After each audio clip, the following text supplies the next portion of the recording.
नमस्कार साथियों, स्वागत है आपका आपके अपने YouTube चैनल स्टडी विद एवी में। साथियों, आप सभी लोग कैसे हैं? आशा करता हूँ आप सभी लोग अच्छे होंगे, स्वस्थ होंगे और आपका अध्ययन जारी होगा आगामी एग्ज़ाम्स के लिए, जो भी आपका एग्ज़ाम है। साथियों, आज इस वीडियो में पर्यावरण अध्ययन के 30 अति महत्वपूर्ण प्रश्नों का अभ्यास करेंगे, जो आपके आगामी सीटेट एग्ज़ाम्स या टेट एग्ज़ाम्स या और जो अन्य एग्ज़ाम्स की आप प्रिपरेशंस कर रहे हैं, जिसमें से आपका पर्यावरण अध्ययन एनवायरमेंटल स्टडीज़ आता है, तो वो आपको यहाँ से बहुत ही हेल्पफुल होंगे ये 30 प्रश्न। तो साथियों, शुरू करते हैं आज का अभ्यास। आज का पहला प्रश्न है, पृथ्वी के कौन से मंडल में मौसम संबंधी सभी परिवर्तन घटित होते हैं? यहाँ पे सभी परिवर्तन के लिए बोला है। ऑप्शन ए क्षोभ मंडल, ऑप्शन बी समताप मंडल और ऑप्शन सी आयनोस्फीयर और ऑप्शन डी बहिर्मंडल। तो पृथ्वी के कौन से मंडल में मौसम संबंधी सभी परिवर्तन घटित होते हैं? तो साथियों, मौसम संबंधी घटनाएं किसमें होती हैं? आपके क्षोभ मंडल में होती है। तो ऑप्शन ए आपका क्या हो जाएगा? सही जवाब हो जाएगा क्षोभ मंडल। अगले प्रश्न पर आते हैं। प्रश्न नंबर 2, ग्राम पंचायत की पर्यावरणीय जिम्मेदारियों में सबसे महत्वपूर्ण कार्य कौन सा है? ये आपको बताना है। तो ग्राम पंचायत की पर्यावरणीय जिम्मेदारियों में सबसे महत्वपूर्ण कार्य कौन सा है? ऑप्शन ए कर संग्रहण करना, ऑप्शन बी स्थानीय संसाधनों का संरक्षण और स्वच्छता प्रबंधन, ऑप्शन सी विद्यालय चलाना और ऑप्शन डी रेलवे प्रबंधन। तो ग्राम पंचायत की पर्यावरणीय जिम्मेदारियों में सबसे महत्वपूर्ण कार्य कौन सा है? तो स्थानीय संसाधनों का संरक्षण और स्वच्छता प्रबंधन, यही सबसे उनका महत्वपूर्ण कार्य है। तो ऑप्शन बी आपका क्या हो जाएगा? सही जवाब हो जाएगा। आते हैं प्रश्न नंबर 3 पर। वायु दाब में परिवर्तन का सबसे प्रमुख प्रभाव क्या होता है? ऑप्शन ए दिन लंबे हो जाते हैं, ऑप्शन बी हवाओं की दिशा और गति बदल जाती है और ऑप्शन सी सूर्य का ताप घट जाता है और ऑप्शन डी वर्षा बंद हो जाती है। तो वायु दाब में परिवर्तन का सबसे प्रमुख प्रभाव क्या होता है? कि हवाओं की दिशा और गति बदल जाती है, यही सबसे प्रमुख प्रभाव होता है। तो ऑप्शन बी आपका क्या हो जाएगा? सही जवाब होगा। प्रश्न नंबर 4 पर आते हैं। ग्लोबल वार्मिंग के कारण समुद्र स्तर पर बढ़ने का मुख्य वैज्ञानिक कारण क्या है? तो ऑप्शन ए हवा भारी हो जाती है, ऑप्शन बी बर्फ की चादरों और हिमनदों का पिघलना तथा समुद्री जल का ऊष्मीय प्रसार और ऑप्शन सी समुद्र सिकुड़ जाते हैं और ऑप्शन डी नदियां रुक जाती हैं। तो ग्लोबल वार्मिंग के कारण समुद्र स्तर बढ़ने का मुख्य वैज्ञानिक कारण क्या है? कि बर्फ की चादरों और हिमनदों का पिघलना तथा समुद्री जल का ऊष्मीय प्रसार, यही इसका ग्लोबल वार्मिंग का जो मुख्य वैज्ञानिक कारण है ये होता है। तो ऑप्शन बी आपका क्या हो जाएगा? सही जवाब हो जाएगा। Option B is the right answer. अगले प्रश्न पर आते हैं। प्रश्न नंबर 5, ओजोन परत में छिद्र बनने का प्रमुख कारण क्या है? ऑप्शन ए CO2 का उत्सर्जन, ऑप्शन बी ध्वनि प्रदूषण, ऑप्शन सी CFCs द्वारा ओजोन अणुओं का विखंडन और ऑप्शन डी ज्वालामुखी गतिविधियां। तो CO2 मतलब कार्बन डाइऑक्साइड और CFCs का मतलब होता है साथियों जो आपका फ्लोरोकार्बन्स होते हैं, उनकी मात्रा क्या, उनकी वजह से क्या होती है ओजोन परत में जो होता है विखंडन। तो इसका सही जवाब होगा आपका ऑप्शन सी CFCs द्वारा ओजोन अणुओं का विखंडन होता है, जिसके कारण जो हमारे वायुमंडल में ओजोन परत स्थित है उसमें क्या हो जाते हैं? छिद्र हो जाते हैं, जिससे जो सूर्य के प्रकाश को पराबैंगनी किरणों को रोकती है हमारी ओजोन परत, वो पराबैंगनी किरणें सीधे डायरेक्ट पृथ्वी पर आने लगती हैं। तो इसका सही जवाब होगा CFCs द्वारा ओजोन अणुओं का विखंडन, यही इसका सही जवाब होगा। तो option C is the right answer. तो साथ ही आपको वीडियो कैसा लग रहा है जरूर कमेंट बॉक्स में बताइएगा। आप लोग बताते नहीं कोई भी, जैसा भी लगे आपको, अच्छा बुरा जैसा भी लगे, अगर अच्छा लगे तो लाइक कर दीजिएगा और चैनल को अभी तक अगर आप सब्सक्राइब नहीं किए हैं तो सब्सक्राइब करके बेल आइकन को प्रेस कर लीजिए, जिससे आपको ऑल नोटिफिकेशंस के वीडियो मिलते रहे। शुरू करते हैं साथियों अगले प्रश्न पर।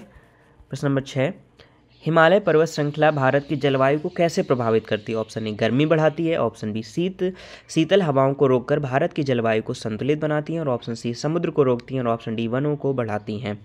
तो हिमालय पर्वत श्रृंखला भारत की जलवायु को कैसे प्रभावित करती है? तो शीतल जो हवाएं होती हैं उनको रोककर भारत की जलवायु को संतुलित बनाती है, यही हिमालय पर्वत श्रृंखला हमारे लिए बेनिफिट पहुंचाती है। तो ऑप्शन बी आपका क्या हो जाएगा? सही जवाब, शीतल हवाओं को रोककर भारत की जलवायु को संतुलित बनाती है। प्रश्न नंबर 7, कछुए, घोंघे और घड़ियाल को एक ही समूह यानी रेप्टाइल्स में क्यों रखा जाता है? ऑप्शन ए तैरते हैं, ऑप्शन बी इनमें पंख होते हैं, ऑप्शन सी ये उड़ते हैं और ऑप्शन डी इनका शरीर बाह्यतापी कोल्ड ब्लडेड होता है और कठोर कवच स्केल्स होते हैं। तो कछुए, घोंघे और घड़ियाल को एक ही समूह रेप्टाइल्स में क्यों रखा जाता है? क्योंकि इनका शरीर क्या होता है साथियों? बाह्यतापी यानी कोल्ड ब्लडेड होते हैं और कठोर कवच स्केल्स होते हैं। तो ऑप्शन डी क्या हो जाएगा आपका? सही जवाब, option D is the right answer हो जाएगा आपका। अगले प्रश्न पर आते हैं। प्रश्न नंबर 8, पौधों की पत्तियों पर मौजूद रंध्र स्टोमेटा का मुख्य कार्य क्या है? ऑप्शन ए फूल बनाना और ऑप्शन बी जल का शोषण, ऑप्शन सी वाष्पोत्सर्जन और गैसों का आदान प्रदान, और ऑप्शन डी तना बनाना। तो पौधों की पत्तियों पर मौजूद जो रंध्र होते हैं, पर्णरंध्र जिनको साथियों कहते हैं, स्टोमेटा का मुख्य कार्य क्या होता है? तो वाष्पोत्सर्जन और गैसों का आदान प्रदान, यही इनका मुख्य कार्य होता है। तो ऑप्शन सी क्या हो जाएगा आपका सही जवाब होगा। अगले प्रश्न पर आते हैं, प्रश्न नंबर 9। एलोवेरा, नीम और तुलसी का औषधि पौधों तुलसी के पौधों को औषधि पौधा क्यों माना जाता है? तो आपका ऑप्शन है इनके पत्ते खाने योग्य होते हैं, ऑप्शन बी इनमें प्राकृतिक उपचारक रसायन पाए जाते हैं, ऑप्शन सी ये केवल जंगलों में उगते हैं, और ऑप्शन डी ये तेजी से बढ़ते हैं। तो एलोवेरा, नीम और तुलसी को औषधि पौधे क्यों माना जाता है? तो इसका सही जवाब होगा इनमें प्राकृतिक उपचारक रसायन पाए जाते हैं इस वजह से। तो ऑप्शन बी क्या हो जाएगा आपका सही जवाब। प्रश्न नंबर 10। जैव मैग्निफिकेशन यानी बायो मैग्निफिकेशन किसे कहते हैं? ऑप्शन ए वायरस का फैलना, ऑप्शन बी खाद्य श्रृंखला में विषैले रसायनों का उच्च जीवों में अधिक मात्रा में जमा होना, ऑप्शन सी पेड़ों का ऊंचा होना, और ऑप्शन डी जलीय जीवों की संख्या बढ़ना। तो साथियों बायो मैग्निफिकेशन यानी जैव मैग्निफिकेशन क्या होता है कि खाद्य श्रृंखला में जो होते हैं विषैले रसायनों का उच्च जीवों में अधिक मात्रा में जमा होना होता है। यानी कि जो हमारे जैसे केमिकल्स का छिड़काव किया जाता है, ठीक है, हमें हरी सब्जियां पेड़ पौधे यानी कि वो उत्पादक प्रथम उनको जो उपभोक्ता होते हैं वो खाते हैं, प्रथम उपभोक्ताओं को द्वितीयक उपभोक्ता खाते हैं, और द्वितीयक उपभोक्ताओं को उच्च स्तर के यानी तृतीयक उपभोक्ता खाते हैं। तो ये क्रम चलता रहता है। तो जो प्राथमिक में कम होते हैं इनकी विषैले रसायनिकों की सांद्रता, उनसे फिर अगले स्तर के जीवों में बढ़ती है, सांद्रता अधिक होती जाती है। तो यानी कि इस तरह जो विषैले रसायनों का उच्चीकरण होता रहता है, यानी कि उनका सांद्रता बढ़ती जाती है अगले चरण में। तो यही होता है बायो मैग्निफिकेशन। तो आपका option B is the right answer हो जाएगा, खाद्य श्रृंखला में विषैले रसायनों का उच्च जीवों में अधिक मात्रा में जमा होना। अगले प्रश्न पर आते हैं, प्रश्न नंबर 11। कथित ग्रीन हाउस प्रभाव का मुख्य कारण क्या है? ऑप्शन ए ताप अवरोधक गैसें GHG पृथ्वी की ऊष्मा को अंतरिक्ष में जाने से रोकती हैं, और ऑप्शन बी ग्रीन रंग का उपयोग, और ऑप्शन सी नदियों में कचरा, और ऑप्शन डी बिजली उत्पादन। तो जो ग्रीन हाउस जो आपका प्रभाव है GHC इफेक्ट, ठीक है, तो ताप अवरोधक गैसें GHG जो होती हैं पृथ्वी की ऊष्मा को अंतरिक्ष में जाने से क्या रोकती हैं? रोक लेती हैं, जिससे वजह से जो पृथ्वी का जो तापमान है वो बढ़ जाता है, और इसी वजह से ये किसमें कन्वर्ट हो, ग्लोबल वार्मिंग इसे हम लोग कहते हैं। तो ऑप्शन ए क्या हो जाएगा आपका सही जवाब हो जाएगा, ताप अवरोधक गैसें GHG पृथ्वी की ऊष्मा को अंतरिक्ष में जाने से रोकती हैं। प्रश्न नंबर 12। जैव विविधता संरक्षण में राष्ट्रीय उद्यान और वन्यजीव अभयारण्य के बीच मुख्य अंतर क्या है? ऑप्शन ए दोनों में शिकार की अनुमति होती है, ऑप्शन बी अभयारण्य में मानव गतिविधियाँ सीमित रूप में अनुमति योग्य होती हैं और राष्ट्रीय उद्यानों में नहीं, और ऑप्शन सी राष्ट्रीय उद्यान छोटे होते हैं, और ऑप्शन डी अभयारण्य केवल पक्षियों के लिए होते हैं। तो इसका सही जवाब होगा जैव विविधता संरक्षण में राष्ट्रीय उद्यान और वन्यजीव अभयारण्य के बीच मुख्य अंतर क्या है? अभयारण्य में मानव गतिविधियां सीमित रूप में अनुमति योग्य होती हैं, लेकिन राष्ट्रीय उद्यानों में नहीं होती। तो ये आपका ऑप्शन बी क्या हो जाएगा सही जवाब होगा, ऑप्शन बी। अगले प्रश्न पर आते हैं, प्रश्न नंबर 13। भूकंप की तीव्रता को मापने के लिए कौन सा पैमाना उपयोग किया जाता है? ऑप्शन ए फ़ारेनहाइट पैमाना, ऑप्शन बी न्यूटन पैमाना, ऑप्शन सी डेसिबल पैमाना, और ऑप्शन डी रिक्टर पैमाना। तो भूकंप की तीव्रता को मापने के लिए कौन सा पैमाना उपयोग किया जाता है साथियों? तो इसका सही जवाब होगा आपका ऑप्शन डी रिक्टर पैमाना आपका उपयोग किया जाता है, और उस यंत्र को क्या कहते हैं? सीस्मोग्राफ कहते हैं, ठीक है, याद रखिएगा। अगले प्रश्न पर आते हैं, प्रश्न नंबर 14। पर्यावरणीय प्रदूषण में PM 2.5 कणों को अत्यधिक खतरनाक क्यों माना जाता है? ऑप्शन ए वे आंखों में दिखाई देते हैं, ऑप्शन बी वे केवल बच्चों को प्रभावित करते हैं, ऑप्शन सी वे फेफड़ों की गहराई तक पहुंचकर रक्त में प्रवेश कर सकते हैं, और ऑप्शन डी वे जल में घुल जाते हैं। तो ये PM 2.5 कण बहुत ही पार्टिकल्स जिनको साथियों कहते हैं, ये क्या करते हैं? बहुत ही खतरनाक होते हैं। जैसे दिल्ली वगैरह शहर में आप इस समय जैसे रहें तो यहाँ पे PM 2.5 कणों की अधिकता अधिक हो जाती है। तो वो क्या करते हैं कि फेफड़ों की गहराई तक पहुँचकर रक्त में प्रवेश कर जाते हैं, और क्या कर देते हैं? हीमोग्लोबिन की मात्रा को क्या करते हैं? कम कर देते हैं, जिससे ऑक्सीजन का प्रवाह जो होता है वो क्या हो जाता है? धीमा हो जाता है। तो इसी वजह से इसको बहुत खतरनाक माना जाता है। तो ऑप्शन सी जो होगा वो आपका सही जवाब होगा, वे फेफड़ों की गहराई तक पहुँचकर रक्त में प्रवेश कर सकते हैं। प्रश्न नंबर 15। भूमि प्रदूषण का कृषि उत्पादकता पर दीर्घकालिक नकारात्मक प्रभाव क्यों पड़ता है? ऑप्शन ए भूमि कठोर हो जाती है, ऑप्शन बी हानिकारक रसायन मिट्टी की उर्वर क्षमता को कम कर देते हैं, ऑप्शन सी जल वर्षा कम हो जाती है, और ऑप्शन डी कृषि यंत्र काम नहीं करते। तो भूमि प्रदूषण का कृषि उत्पादकता पर दीर्घकालिक नकारात्मक प्रभाव क्यों पड़ता है? क्यों पड़ता है साथियों? क्योंकि हानिकारक रसायन मिट्टी की उर्वरक क्षमता को क्या कर देते हैं, कम कर देते हैं। तो ऑप्शन बी आपका क्या हो जाएगा, सही जवाब हो जाएगा। तो साथियों आपको वीडियो कैसा लग रहा है ज़रूर बताइएगा कमेंट बॉक्स में। अच्छा लग रहा हो तो लाइक कर दीजिएगा, और अगर अभी तक आपने चैनल को सब्सक्राइब नहीं किया तो सब्सक्राइब कर लीजिएगा, बेल आइकन प्रेस कर लीजिए, जिससे आपको ऑल नोटिफिकेशन मिल सके समय पर, और आपका अध्ययन जारी रहे और अपने आप एग्ज़ाम में 100% सफलता पा सकें। और मेरा प्रयास यही रहता है कि आप 100% यहाँ से मैं अपना दे सकूँ, और आप यहाँ से अभ्यास करके आप अपना 100% रिजल्ट कंफर्म कर सकें। मैं 15 से 20 मिनट में आपको अच्छे 30 प्रश्नों का अभ्यास कराता हूँ, जो आपके एग्ज़ाम्स के लिए बहुत ही हेल्पफुल होते हैं साथियों। तो शुरू करते हैं, अगले प्रश्न पर आते हैं। प्रश्न नंबर 16, हवा में मौजूद नाइट्रोजन पौधों के लिए सीधे उपयोगी क्यों नहीं मानी जाती? ऑप्शन ए, नाइट्रोजन हल्की होती है। ऑप्शन बी, पौधे नाइट्रोजन को केवल नाइट्रेट अमोनिया के रूप में ग्रहण करते हैं। और ऑप्शन सी, नाइट्रोजन जल में नहीं घुलती। और ऑप्शन डी, नाइट्रोजन गर्म होती है। तो हवा में मौजूद नाइट्रोजन पौधों के लिए सीधे उपयोगी क्यों नहीं होते? ठीक है, तो क्यों नहीं होते साथियों? नाइट्रोजन जो पौधे कैसे लेते हैं, अमोनिया के रूप में लेते हैं। तो ये पौधे नाइट्रोजन को केवल नाइट्रेट अमोनिया के रूप में ग्रहण करते हैं। ठीक है, ये इसका सही जवाब होगा। आपने जैसे जो खाद का छिड़काव किया जाता है उसमें क्या होती है, नाइट्रेट अमोनिया की मात्रा अधिक होती है, तो उनको पौधे क्या होते हैं, अच्छे होते हैं। तो ऑप्शन बी आपका क्या हो जाएगा, सही जवाब होगा। प्रश्न नंबर 17, जल चक्र में वाष्पीकरण, संघनन और वर्षण की निरंतर प्रक्रिया पृथ्वी की जल उपलब्धता को कैसे स्थिर बनाए रखती है? ऑप्शन ए, वाष्पीकरण से जल समाप्त होता है। और ऑप्शन बी, संघनन से बादल नष्ट होते हैं। ऑप्शन सी, प्राकृतिक पुनर्चक्रण प्रणाली जल को पृथ्वी पर वापस लाती है। और ऑप्शन डी, सूर्य ऊर्जा जल को स्थायी बना देती है। तो जल चक्र में वाष्पीकरण, संघनन और वर्षण की निरंतर प्रक्रिया पृथ्वी की जल उपलब्धता को कैसे स्थिर बना रखती है? तो इसका सही जवाब होगा साथियों, क्योंकि प्राकृतिक पुनर्चक्रण प्रणाली जल को पृथ्वी पर वापस लाती है। तो इसका सही जवाब होगा आपका option C is the right answer.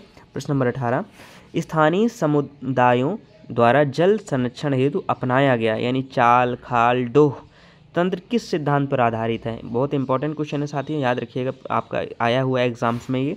तो ऑप्शन ए, वाष्पीकरण बढ़ाने पर। ऑप्शन बी, वर्षा जल को रोककर भूजल पुनर्भरण करने पर। ऑप्शन सी, नदियों को मोड़ने पर। और ऑप्शन डी, बर्फ जमाने पर। तो ये किसके लिए है? ये क्या करते हैं, वर्षा जल को रोककर भूजल पुनर्भरण करने पर, यानी चाल खाल डोह तंत्र जो है ये स्थानीय समुदाय द्वारा जल संरक्षण हेतु अपनाया गया है। तो ऑप्शन बी क्या हो जाएगा आपका राइट आंसर हो जाएगा, वर्षा जल को रोककर भूजल पुनर्भरण करने पर। प्रश्न नंबर 19, वनों की कटाई के कारण भूमिगत जल स्तर में तेजी से गिरावट क्यों आती है? ऑप्शन ए, पेड़ जल का उपभोग नहीं करते। ऑप्शन बी, पेड़ों की जड़ों की कमी से वर्षा जल का भूजल में अवशोषण घट जाता है। ऑप्शन सी, भूमि कठोर हो जाती है। और ऑप्शन डी, वन कटाई बादलों का निर्माण रोक देती है। तो वनों की कटाई के कारण भूमिगत जल स्तर में तेजी से गिरावट क्यों आती है? क्योंकि पेड़ों की जड़ों की कमी से वर्षा जल का भूजल में अवशोषण घट जाता है। तो यही आपका ऑप्शन बी क्या हो जाएगा, सही जवाब होगा। क्योंकि अगर पेड़ क्या करते हैं साथियों, उनकी जड़ें क्या होती है, बहुत ही अंदर तक होती हैं। तो जब बारिश का पानी होता है इनके आसपास जब जमा होता है तो इनकी जड़ों के द्वारा वो क्या धीरे धीरे ज़मीन पर नीचे रिसता जाता है। तो एक तरह से ये नेचुरल किसका, रेन हार्वेस्टिंग का काम करते हैं पेड़ों की जड़ें। ठीक है, और पेड़ नहीं होते तो जाहिर सी बात है कि वो नीचे भूजल पे, यानी जो जल है वो भू में पृथ्वी के अंदर पहुँच नहीं पाएगा। तो ये इसका आंसर होगा, पेड़ों की जड़ों की कमी से वर्षा जल का भूजल में अवशोषण घट जाता है। प्रश्न नंबर 20, मानव वन्य जीव संघर्ष की बढ़ती घटनाओं का मुख्य कारण क्या है? ऑप्शन ए, जनसंख्या में कमी। ऑप्शन बी, वनों का सिकुड़ना और मनुष्यों का वन्य क्षेत्रों में अतिक्रमण। और ऑप्शन सी, प्राकृतिक आपदाएं। और ऑप्शन डी, शहरों का ठंडा होना। तो मानव वन्य जीव संघर्ष की बढ़ती घटनाओं का मुख्य कारण क्या है? कि वनों का सिकुड़ना और मनुष्यों का वन क्षेत्रों में अतिक्रमण। इसी वजह से क्या होता है, आए दिन देखते होंगे आप कि बाघ आ गए कहीं पे और कहीं पे आपके भेड़िया आ गए। तो इसी वजह से वनों की संख्या, वन सिकुड़ते जा रहे हैं और मनुष्य अपना फैलाव करते जा रहे हैं। तो वनों का सिकुड़ना और मनुष्यों को वन्य क्षेत्रों में अतिक्रमण, यही है मानव वन्य जीव संघर्ष की बढ़ती घटनाओं का मुख्य कारण। प्रश्न नंबर 21, सतत विकास सस्टेनेबल डेवलपमेंट का मूल सिद्धांत क्या है? ऑप्शन ए, सभी संसाधन तुरंत उपयोग कर लेना। ऑप्शन बी, वर्तमान आवश्यकताओं को पूरा करना लेकिन भविष्य की पीढ़ियों से समझौता न करना। ऑप्शन सी, केवल उद्योगों का विस्तार करना। और ऑप्शन डी, वनों को काटना। तो सतत विकास यानी सस्टेनेबल डेवलपमेंट का मूल सिद्धांत क्या है साथियों? तो इसका सही जवाब होगा आपका ऑप्शन बी, वर्तमान आवश्यकताओं को पूरा करना लेकिन भविष्य की पीढ़ियों से समझौता न करना, यही इसका सही जवाब होगा। Option B is the right answer. प्रश्न नंबर 22, पृथ्वी के झुकाव और सूर्य की परिक्रमा का मौसमों पर क्या प्रभाव पड़ता है? ऑप्शन ए, मौसम स्थिर रहते हैं। ऑप्शन बी, दिन रात बराबर होते हैं। ऑप्शन सी, बारिश बंद हो जाती है। और ऑप्शन डी, ऋतुओं का परिवर्तन इन्हीं कारणों से होता है। तो इसका सही जवाब होगा साथियों ऑप्शन डी, कि पृथ्वी के झुकाव और सूर्य की परिक्रमा का मौसमों पर क्या प्रभाव पड़ता है, ऋतुओं का परिवर्तन क्या होता है, इसी वजह से होता है। अगले प्रश्न पर आते हैं, प्रश्न नंबर 23, जल प्रदूषण का सबसे खतरनाक प्रभाव कौन सा है? ऑप्शन ए रंग बदलना, ऑप्शन बी जलीय जीवों की मृत्यु और पीने योग्य जल का अभाव, और ऑप्शन सी मछलियों की संख्या बढ़ना, और ऑप्शन डी समुद्र में मिठास आना। तो जल प्रदूषण का सबसे खतरनाक प्रभाव कौन सा है? तो जलीय जीवों की मृत्यु और पीने योग्य जल का क्या होता जा रहा है? अभाव होता जा रहा है। तो ऑप्शन बी क्या हो जाएगा आपका सही जवाब होगा।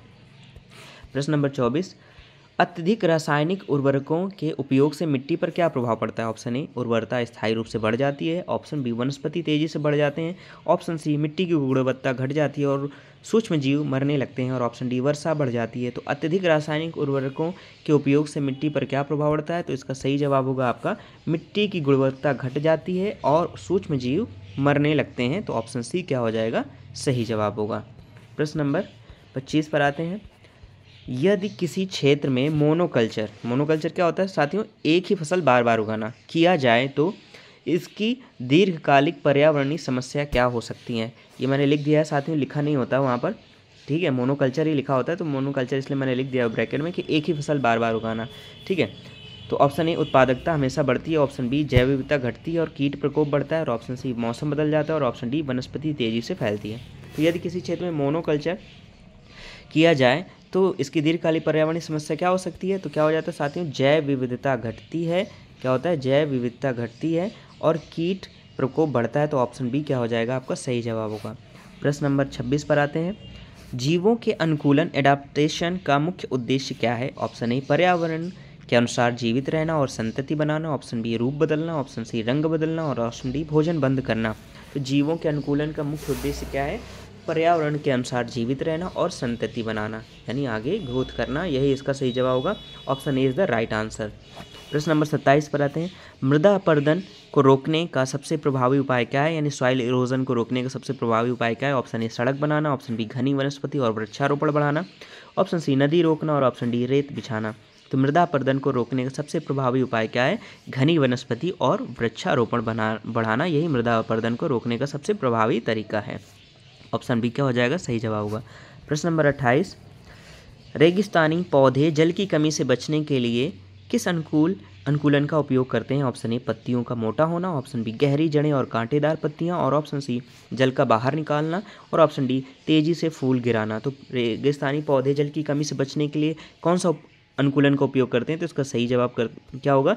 गहरी जड़ें और कांटेदार पत्तियां, जिससे उनका ज़्यादा वाष्पोत्सर्जन ना हो सके। तो ऑप्शन बी क्या हो जाएगा सही जवाब होगा। प्रश्न नंबर 29, पारिस्थितिकी तंत्र में उत्पादक यानी प्रोड्यूसर की भूमिका क्यों अत्यंत महत्वपूर्ण है? ऑप्शन ए वे ऊर्जा का उपभोग करते हैं, ऑप्शन बी वे मिट्टी बनाते हैं, ऑप्शन सी वे सौर ऊर्जा को रासायनिक ऊर्जा में परिवर्तित करते हैं, और ऑप्शन डी वे उपभोक्ताओं का स्थान लेते हैं। तो पारिस्थितिकी तंत्र में उत्पादक की भूमिका क्यों अत्यंत महत्वपूर्ण है? वे क्या करते हैं? वे सौर ऊर्जा को रासायनिक ऊर्जा में क्या करते हैं साथियों? क्या करते हैं? कन्वर्ट करते हैं। तो यही इसका सही जवाब होगा। ऑप्शन सी क्या होगा राइट आंसर होगा, वे सौर ऊर्जा को रासायनिक ऊर्जा में परिवर्तित करते हैं। तो साथियों को वीडियो कैसा लग रहा है जरूर बताएं, अच्छा लग रहा हो तो कमेंट बॉक्स में बता दीजिए, बुरा भी लग रहा है तब भी बता दीजिएगा, और अगर अच्छा लग रहा हो तो लाइक कर दीजिएगा, और अभी अपने दोस्तों के साथ भी शेयर कर दीजिएगा। और अगर अभी तक आपने चैनल सब्सक्राइब नहीं किया तो प्लीज़ सब्सक्राइब कर लीजिए, जिससे आपको अच्छे अच्छे वीडियो के नोटिफिकेशन हम टाइम पर मिलते रहें और आपका अभ्यास जारी रहे और आप अपने एग्जाम में 100% सफलता प्राप्त कर सकें, ऐसी मेरी मनोकामना है। और मेरा उद्देश्य यही है कि आप लोग सफल हों। मैं डेली प्रयास यही करता हूँ 15 से 20 मिनट में आपको अच्छे 30 प्रश्नों का अभ्यास करा सकूँ, जो आपका आगामी एग्जाम्स के लिए सीटेड जो भी एग्ज़ाम्स के प्रिपरेशंस कर रहे हैं उसके लिए आपके लिए बहुत ही हेल्पफुल हो सकेंगे। तो आते हैं आज के अंतिम प्रश्न पर।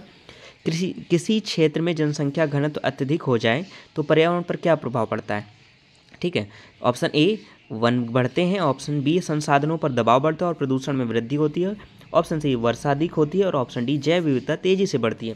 तो किसी क्षेत्र में जनसंख्या घनत्व अधिक हो जाए तो पर्यावरण पर क्या प्रभाव पड़ता है? सीधा प्रभाव क्या पड़ता है साथियों? संसाधनों पर दबाव बढ़ेगा और प्रदूषण में क्या होगी? वृद्धि होगी। तो ऑप्शन बी क्या हो जाएगा आपका सही जवाब। तो साथियों आज का यहीं तक अभ्यास पर्यावरण के 30 अति महत्वपूर्ण प्रश्नों का। वीडियो के अंत तक बने रहने के लिए आप सभी लोगों का बहुत बहुत धन्यवाद।